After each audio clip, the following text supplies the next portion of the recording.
कश्यप जी की बेटी की अभी अभी शादी हुई थी। घर में सब बहुत खुश थे। बहू नैना का गृह प्रवेश हुआ। अरे आओ आओ बहू, ससुराल में स्वागत है तुम्हारा। आज से अपनी नई जिंदगी की शुरुआत करो। वेलकम होम भाभी, बहुत मजा आएगा। हम मिलके खूब गप्पे लड़ाएंगे। हाँ बहू, तुम्हारे आने से इस घर में रौनक आ गई। अब तो एक नहीं बल्कि दो बेटियां हैं मेरी। थैंक यू पापा जी, मैं पूरी कोशिश करूंगी कि आप सबकी उम्मीदों पर खरा उतर सकूं। अरे नैना, यहाँ सबको अपना ही समझो। ये घर भी बिल्कुल वैसा ही है जैसा तुम्हारा मायका था। कोई भी तकलीफ हो तुम्हें, तुम बेझिझक कह सकती हो। हाँ बहू, प्रेम बिल्कुल सही कह रहा है। यहाँ सब तुम्हारे अपने हैं। अच्छा, अब तुम बहुत थक गई होगी और कल भी तो बहुत सी रस्में करनी है। ऐसा करो, तुम आराम कर लो। जा बेटा प्रेम, बहू को कमरे में ले जा। और प्रेम नैना को लेकर कमरे में चला जाता है। दोनों सो जाते हैं। अगली सुबह नैना उठकर तैयार होकर सीधा रसोई में जाती है। आज नैना की पहली रसोई थी। नैना रसोई में सबके लिए हलवा बना रही थी। तभी पल्लवी वहां आकर कहती है, भाभी हलवे की खुशबू तो बहुत अच्छी आ रही है। विवाह, आज तो मजा आ जाएगा। बस अब और सब्र नहीं होता मुझसे, जल्दी से नाश्ता दे दो। दे दूंगी दीदी, बस थोड़ी देर और। आप जाकर बैठिए, मैं 5 मिनट में लाती हूँ नाश्ता। नैना की बात सुनकर पल्लवी जाने लगती है। तभी उसकी नजर नैना की उंगली में सजी अंगूठी पर पड़ती है। वो रुक जाती है, फिर कुछ सोचते हुए कहती है, भाभी ये तो वही अंगूठी है ना जो शादी के वक्त मम्मी ने आपको दी थी? हाँ वही है। क्यों, क्या हुआ दीदी, आप परेशान लग रही हैं? कोई बात है क्या? नहीं कुछ नहीं भाभी, बस मैं ये कह रही थी कि इस अंगूठी को पहनकर काम मत करो, पानी वानी लग गया तो क्या? पानी लग गया तो क्या दीदी? अरे तो इसका रंग चला जाएगा भाभी। इस पर नैना हंसकर कहती है, दीदी क्या आप भी, सोने का भी कभी रंग जाता है क्या? नैना की बात सुनकर पल्लवी तपाक से कहती है, अरे वो तो तब ना जब सोना असली हो। नैना चौंक जाती है। क्या क्या मतलब है आपका, मैं समझी नहीं। अब तो पल्लवी फंस गई थी। उसके मुंह से बात निकल चुकी थी। वो झिझकते हुए कहती है, मतलब ये भाभी कि ये अंगूठी असली नहीं है। पल्लवी को अब अपनी कही बात पर पछतावा होता है, पर अब क्या फायदा, तीर तो कमान से निकल चुका था। क्या? इतना बड़ा झूठ, इतना बड़ा धोखा, अंगूठी नकली है? मैं अभी बात करती हूँ मम्मी जी से। ऐसा कैसे कर सकती है वो मेरे साथ? ये सुनते ही पल्लवी डर जाती है। वो नैना से कहती है, भाभी प्लीज आप ये बात किसी को मत बताना कि मैंने आपको बता दिया कि अंगूठी नकली है। भैया मम्मी या पापा को पता चला ना तो बहुत डांट पड़ेगी मुझे। पल्लवी की बात सुनकर नैना गुस्से से कहती है, अरे ऐसे कैसे ना बताऊं, ये तो धोखा हुआ है मेरे साथ। नकली अंगूठी दे दी शादी में, इतना बड़ा झूठ। मैं अभी बात करती हूँ सबसे। ये कहकर नैना जाने लगती है तो पल्लवी उसके सामने हाथ जोड़कर खड़ी हो जाती है। भाभी प्लीज किसी से कुछ मत कहना, आप जो बोलोगी मैं करूंगी, लेकिन प्लीज ये बात किसी को मत बताना। जो बोलूंगी करोगे? ठीक है, नहीं बताती किसी को कुछ। एक काम करिए, जरा पूरियां बेल दीजिए। पल्लवी चुपचाप पूरियां बेलने लगती है। थोड़ी देर बाद नैना नाश्ता लेकर टेबल पर आती है और सबको नाश्ता सर्व करती है। सब नैना को पहली रसोई का नेक देते हैं। दोपहर के वक्त नैना की सास इंदु हॉल में बैठकर टीवी देख रही थी। तभी नैना उसके पास आती है। मम्मी जी, आपने मुझसे इतनी बड़ी बात छुपाई? कैसी बात बेटा, क्या छिपाया मैंने तुमसे? यही कि ये अंगूठी जो आपने मुझे शादी में दी थी वो नकली है। नैना की बात सुनकर इंदु एकदम से सकपका जाती है। क्या? नहीं तो कैसे बात कर रही हो बेटा, ऐसा कुछ नहीं है, अंगूठी असली है। अच्छा, अगर अंगूठी असली है तो इसके पीछे हॉलमार्क क्यों नहीं है? अब इंदु बुरी तरह फंस चुकी थी। उसे नैना के सामने सच्चाई स्वीकार करनी पड़ती है। वो जरा झेंपते हुए कहती है, बेटा देखो ये बात कर, मैं किसी को मत बताना। अगर कैसे भी प्रेम को पता चल गया ना तो बहुत गुस्सा करेगा मुझ पर। प्लीज बेटा, माँ बेटे के बीच का झगड़ा होने से बचा लो, ये बात किसी को मत बताना। बाकी तुम जो बोलोगी मैं करने को तैयार हूँ। ठीक है मम्मी जी, ऐसी बात है तो नहीं बताऊंगी, पर फिर आज दोपहर का खाना आप बनाएंगी? हाँ ठीक है बेटा, जैसा तुम कहो। ये कहकर इंदु चुपचाप रसोई में जाने लगती है। तभी नैना पीछे से उसे रोकते हुए कहती है, अरे मम्मी जी पहले सुन तो लीजिए, मुझे आज खाने में क्या खाना है? हाँ बोलो बेटा, क्या खाओगी? जीरा राइस, शाही पनीर, दाल मखनी और नान। बस बेटा इतना ही, और कुछ नहीं खाना? नहीं मम्मी जी, बस इतना ही। वो क्या है ना, किसी की मजबूरी का ज्यादा फायदा नहीं उठाती मैं। बेचारी इंदु 2 घंटे रसोई में लगकर मेहनत से खाना बनाती है और नैना आराम से बैठकर चटखारे लेकर खाती है। वाह मम्मी, का खाना बनाया आपने। आपको तो किसी 5 स्टार होटल में कुक होना चाहिए था। वो सब तो ठीक है बेटा, पर तुम प्रेम को ये बात नहीं बताओगे ना? अरे टेंशन मत लीजिए मम्मी जी, कुछ नहीं बताऊंगी प्रेम जी को मैं। बस आप ना मुझे हर रोज इतना ही टेस्टी खाना बनाकर खिलाती रहिए और मेरी जबान पर ताला लगा रहेगा। अब तो हर दिन इंदु को अपनी बहू नैना के लिए खाना बनाना पड़ता। नैना भी हर दिन किसी नई डिश की फरमाइश उनके सामने रख देती और मजे से ऐश करती। एक शाम जब प्रेम ऑफिस से घर लौटता है, प्रेम जी आपको पता भी है कितना बड़ा धोखा हुआ है मेरे साथ? कैसा धोखा, क्या हुआ? ये तो आप अपनी माँ से ही पूछिए। अरे शादी में जो अंगूठी दी थी ना उन्होंने मुझे, वो नकली है, नकली। क्या बात कर रही हो नैना, माँ भला ऐसा क्यों करेंगी? ऐसा क्यों करेंगी? अरे ऐसा किया है उन्होंने, यकीन ना हो तो अपनी माँ से ही जाके पूछ लीजिए। नहीं नहीं नैना, मैं माँ से इस बारे में पूछूंगा तो उन्हें बुरा लगेगा। देखो, अगर अंगूठी नकली भी है ना तो तुम इस बारे में किसी को मत बताना, वरना बड़ी बदनामी होगी हमारी। लोग क्या कहेंगे? देखो, तुम अपने मुंह पर ताला लगाने का मुझसे जो चाहे मांग लो, पर प्लीज ये बात किसी को मत बताना, और अपने मायके वालों को तो बिल्कुल नहीं। ठीक है, अब आप इतना कह रहे हैं तो नहीं बताऊंगी, पर फिर आपको भी मेरा एक काम करना होगा। अब हाँ हाँ बोलो, तुम जो बोलोगी मैं मानने को तैयार हूं। ठीक है, तो फिर निकालिए 10,000 रुपए, मुझे शॉपिंग पर जाना है। और हाँ, अगले हफ्ते मेरी एक सहेली ने अपनी एनिवर्सरी की पार्टी रखी है, उसमें जाने के लिए मुझे नई साड़ी भी चाहिए। आप दिला देंगे ना प्रेम जी? हाँ ठीक है, ले लेना, दिला दूंगा। ये लो 10,000 रुपए, शॉपिंग भी कर लो। थैंक यू प्रेम जी, अब कितने अच्छे हैं, मेरी कोई बात नहीं टालते। बेचारा प्रेम अपना सा मुंह लेकर रह जाता है। नैना ने घर में हर किसी से अपनी बात मनवाने का रास्ता ढूंढ लिया था। अब जब भी उसे कोई काम होता तो वो अंगूठी वाला मुद्दा उठा देती और सब डरकर उसकी बात मानने पर मजबूर हो जाते। एक शाम, पल्लवी दीदी, मुझे आपका वो पिंक लहंगा चाहिए था जो आपने अपनी सहेली की शादी में बनवाया था ना। मेरी सहेली की शादी है अगले हफ्ते, उसमें पहनना है। पर भाभी वो लहंगा तो मुझे बहुत प्यारा है, वो मैं नहीं दूंगी। सोच लीजिए दीदी, आपकी मर्जी है। वैसे फिर क्या पता कहीं गलती से मम्मी जी के सामने मेरे मुंह से वो अंगूठी वाली बात निकल गई तो।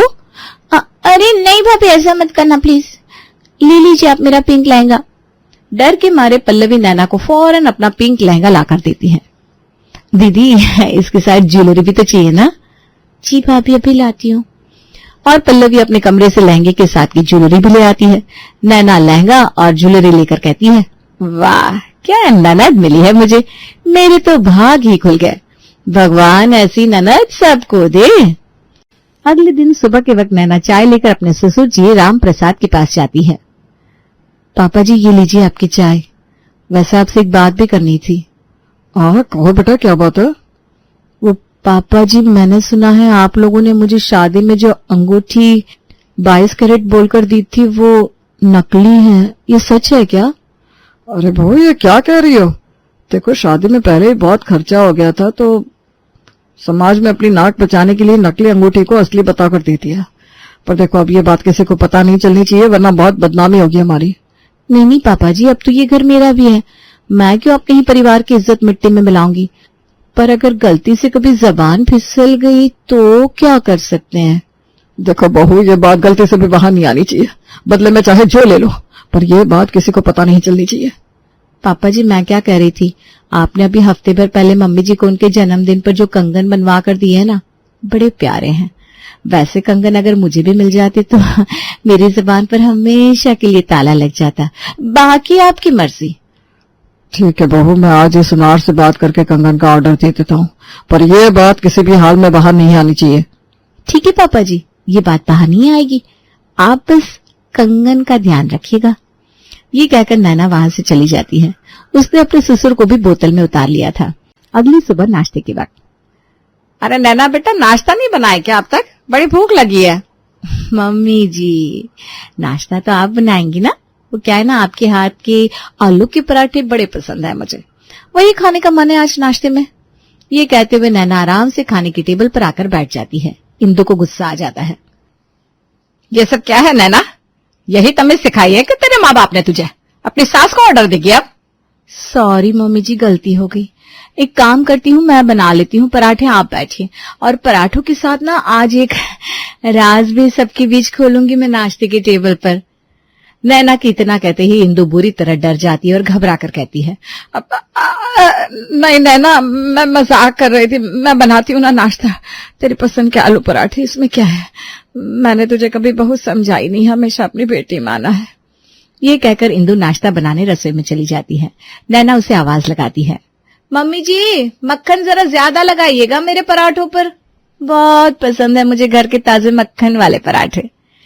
इंदु रसोई में पराठे बनाते हुए बड़बड़ाती है, भगवान किसी को ना दे ऐसी जालिम बहू, हाय किस्मत फूट गई मेरी तो, कितनी चालाक है ये, धमका कर सब काम करवा रही है। नैना आराम से टेबल पर बैठी नाश्ते का इंतजार कर रही होती है, तभी पल्लवी वहां आती है और उसके आते ही नैना को फिर से एक खुराफात सूझती है। पल्लवी दीदी, आपके ये इयररिंग तो बहुत प्यारे हैं, कहाँ से लिए? सरोजिनी मार्केट से लिए हैं भाभी, अच्छे है ना, मुझे भी बहुत पसंद है, इसीलिए हमेशा पहनती हूँ इसे। पर अफसोस अब नहीं पहन पाओगी, क्योंकि अब ना ये मुझे पसंद आ गया, अब तो इन्हें मैं पहनूंगी। चलिए लाइए, मुझे दीजिए इयररिंग। ये क्या बदतमीजी है भाभी, मैं क्यों दूं अपने इयररिंग आपको? क्योंकि मैं कह रही हूँ। हाँ तो आप कहीं की डॉन है क्या? नहीं दूंगी मैं अपने इयररिंग आपको, क्या कर लेंगे आप? ठीक है आपकी मर्जी, मत दीजिए इयररिंग मुझे, पर फिर मैं भी वो अंगूठी वाली बात सबको बता दूं ना। ये सुनते ही पल्लवी डर जाती है। नहीं भाभी प्लीज ऐसा मत करिएगा, आपको इयररिंग चाहिए ठीक है ले लीजिए, पर प्लीज उसके बारे में किसी को मत बताइएगा। और पल्लवी अपने इयररिंग निकाल कर नैना को दे देती है। नैना को बहुत मजा आता है। अब तो ये सब नैना का रोज का हो गया था। वो आए दिन कभी इंदु, कभी पल्लवी, कभी राम प्रसाद, तो कभी प्रेम से अपना कोई ना कोई काम ऐसी ही धमकी देकर करवाती रहती, और घर वाले उसके इशारों पर नाचने को मजबूर थे। किसी की कुछ कहने की हिम्मत ही नहीं होती थी। ऐसे ही एक सुबह, अरे नैना मेरी अंगूठी नहीं मिल रही, कहीं देखी है क्या? क्या अंगूठी नहीं मिल रही? कहाँ रखी थी आपने? खो तो नहीं दी? आपके माँ बाप की तरह नकली अंगूठी नहीं दी थी मेरे मायके वालों ने, बिल्कुल असली थी। खो दी तो बड़ा नुकसान हो जाएगा। अरे शांत रहो भाई, मैं भी तो अंगूठी ढूंढने की कोशिश कर रहा हूं ना, याद करने तो आखिरी बार कहाँ रखी थी। अभी नैना और प्रेम ये बातें कर रहे थे कि अचानक नैना की माँ प्रमिला वहां आती है। अरे क्या ढूंढा जा रहा है भाई, क्या खो गया दामाद जी? अरे मम्मी जी आप कब आई? आइए ना बैठिए, पहले बता देते मैं स्टेशन लेने चला आता। इसकी जरूरत नहीं थी बेटा, आप बेकार में ही परेशान हो जाते, इसीलिए नहीं बताया आपको। इतने में ही नैना के सास ससुर भी वहां आ जाते हैं और अपने समधन के आवभगत में जुट जाते हैं। अरे प्रमिला बहन जी आप कब आई?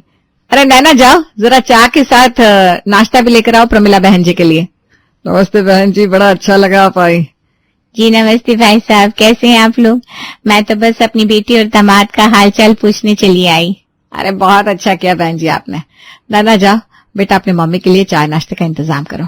जी मम्मी जी। नैना रसोई में चाय नाश्ते का इंतजाम करने चली जाती है। थोड़ी देर बाद वो प्रमिला के लिए चाय नाश्ता लेकर आती है। सब लोग लिविंग रूम में बैठकर बातें करने लगते हैं। तभी प्रमिला कहती है, वैसे नैना दामाद जी जब मैं आई तो आप लोग कुछ ढूंढ रहे थे, क्या खो गया है, कुछ कीमती था? नैना जरा घबराते हुए कहती है, वो मम्मी शादी के वक्त आपने और पापा जी ने प्रेम जी को जो अंगूठी दी थी ना, वो इन्होंने कहीं खो दी, वही ढूंढ रहा है। इतनी कीमती अंगूठी खो गई, बड़ा नुकसान हो गया हमारा तो। आपने और पापा ने कितने प्यार से बनवा कर दी थी, पर प्रेम जी 1 महीना भी संभाल नहीं पाए उसे। अरे वो अंगूठी जो हमने शादी में दी थी? हाँ वही अंगूठी मम्मी, कितनी कीमती थी वो। जाने तो बेटा, खो गई तो खो गई, अंगूठी का क्या है, फिर बन जाएगी। नहीं मम्मी, पूरे 22 कैरेट सोने की अंगूठी थी वो, बड़ी तो बात है। इतनी कीमती अंगूठी कोई खोता है क्या? अरे काहे की कीमती, तेरे पापा जी चांदनी चौक से खरीद कर लाए थे वो। भाई हम तो दहेज देने और लेने में यकीन रखते नहीं, और समाज को दिखाने के लिए ये सब करना पड़ता है। असली प्यार तो रिश्तों में होता है, गहनों में नहीं। क्या वो अंगूठी नकली थी? नैना सुन रही हो? हाँ बहू देख ले, तेरे माँ बाप ने भी कुछ सोने से नहीं तोला है मेरे बेटे को। अगर हमने नकली अंगूठी दी थी तो इन्होंने भी नकली ही दी थी, और तू कब से मुझे नकली अंगूठी देने के नाम पर ब्लैकमेल करके पकवान बनवा कर खा रही है। हाँ भाभी तो मुझसे भी हर काम इस अंगूठी की कसम देकर करवा लेती है। हाँ मुझसे भी आए दिन शॉपिंग के लिए पैसे मांगती रहती है। अरे मुझसे तो अपने लिए सोने के कंगन बनवाने का वादा किया है इसने, मैं भी सुनार को बोलकर वो ऑर्डर कैंसिल करता हूँ। अब तो नैना की हालत पतली हो जाती है। सबके सामने उसकी पोल जो खुल गई थी। अब माफ कर दीजिए आप लोग, आइंदा ऐसी गलती नहीं होगी। नैना की ऐसी हालत देखकर सबको उस पर तरस आता है और सब उसे माफ कर देते हैं।